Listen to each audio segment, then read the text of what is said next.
പ്രിയമുള്ളവരെ, ഇതെന്റെ മറ്റൊരു കവിതയാണ്.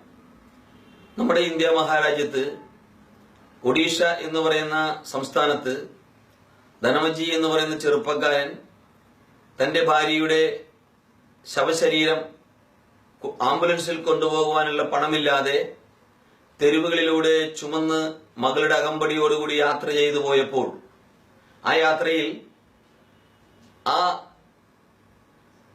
ശവം ചിന്തിച്ച ചിന്തകളാണ് ഞാനിവിടെ ചെറുവാക്കുകളായി കവിതയായി അവതരിപ്പിക്കുന്നത്.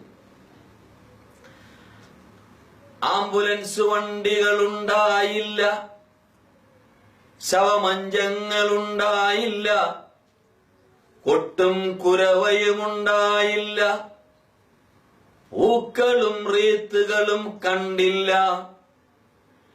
എന്നാൽ എന്റെ പ്രിയതമന്റെ തോളിൽ യാത്ര ചെയ്യാനുള്ള ഭാഗ്യം എനിക്കു കിട്ടി. എന്റെ മരണയാത്ര ഭർത്താവിന്റെ തോളിലേറിയായിരുന്നു. കൂടെ അകമ്പടിയായി മകളുമുണ്ടായിരുന്നു. പ്രിയതമാ, കണ്ണുകൾ നിറഞ്ഞിട്ടും കൈകൾ കഴച്ചിട്ടും മകളുടെ പൊട്ടിപ്പൊട്ടിക്കരഞ്ഞുള്ള നിലവിളി ഉയർന്നിട്ടും പിടയാത്ത മനസ്സോടെ വിറയ്ക്കുന്ന ചുവടോടെ നഗ്നപാതനായി പുഴവെള്ളം പോലും കുടിക്കാതെ എന്നെ നീ ചുമരിൽ ചുമന്നില്ലേ പ്രിയതമാ. നിന്റെ മനസ്സ് പൊട്ടിക്കരയുന്നതു ഞാൻ കണ്ടു, നിന്റെ ഹൃദയം തകരുന്നതും ഞാൻ കണ്ടു. എങ്കിലും നിന്റെ പാദങ്ങൾ ഉറച്ചതായിരുന്നു. നിന്റെ കൈകളിൽ ഞാൻ സുരക്ഷിതമായിരുന്നു. ആംബുലൻസ് വണ്ടികൾ ഉണ്ടായില്ലെങ്കിലെന്തേ, ശവമഞ്ചങ്ങളുണ്ടായില്ലെങ്കിലെന്തേ, നിന്റെ കരങ്ങളിൽ മകളുടെ അകമ്പടിയിൽ ഞാൻ ഭദ്രമായി യാത്ര ചെയ്തല്ലോ പ്രിയതമ.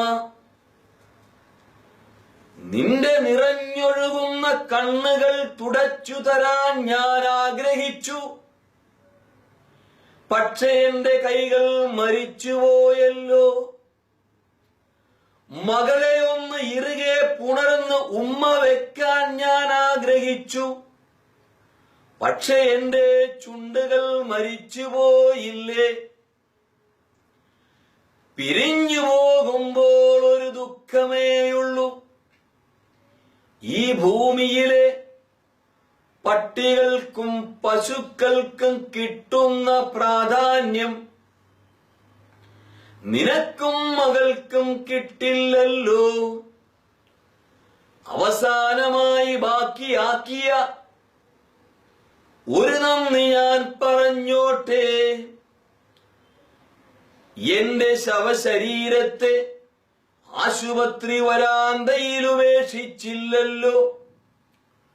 മരണത്തിലും എന്നെ മാറോടണച്ചു പിടിച്ച് തെരുവിലെ രാജവീതിയിലൂടെ മകളുടെ അകമ്പടിയിൽ അഭിമാനത്തോടെ നടന്നില്ലേ നീ.